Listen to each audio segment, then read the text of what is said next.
अस्सलामुअलैकुम वरहमतुल्लाहि ताला वबरकातुहू। नाज़रीन किराम, आपने बहुत से लोगों को देखा होगा कि जब वो नमाज़ पढ़ते हैं तो तिलावत के वक्त सिर्फ़ उनकी ज़बान या होंठ हिलते हैं, इतनी आवाज़ से भी तिलावत नहीं करते कि ख़ुद भी सुन सकें। और बहुत से लोगों को आपने देखा होगा कि जब वो सजदा करते हैं तो उनके पाँव या तो ज़मीन से उठे रहते हैं या पाँव की उंगलियों की सिर्फ़ नोक ज़मीन से लगी रहती। इसी तरह बहुत से लोग जब सजदा करते हैं तो पेशानी ज़मीन पर रखते हैं लेकिन नाक ज़मीन से उठी रहती है।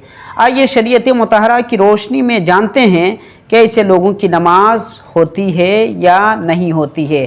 तो नाज़रीन, ये बात जान लें, क़िराअत में इतनी आवाज़ होनी ज़रूरी है कि अगर कान में कोई परेशानी ना हो, तिलावत करने वाला बहरा ना हो और शोर व गुल ना हो तो ख़ुद तिलावत की आवाज़ सुन सके। अगर इतनी आवाज़ भी न हो तो नमाज नहीं होगी।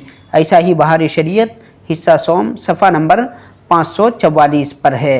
और सजदा में कम से कम पाँव की एक उंगली का पेट ज़मीन से लगना फ़र्ज़ है और दोनों पाँव की 3-3 उंगलियों के पेट का ज़मीन से लगना वाजिब है और दोनों पाँव की 10 उंगलियों का पेट ज़मीन से लगा होना सुन्नत है। तो अगर किसी ने इस तरह सजदा किया कि दोनों पाँव ज़मीन से उठे रहे या सिर्फ़ उंगली की नोक ज़मीन से लगी रहे तो नमाज नहीं होगी। ऐसा ही जन्नती ज़ेवर बहार शरीयत और फतावा रिज़विया में मौजूद है।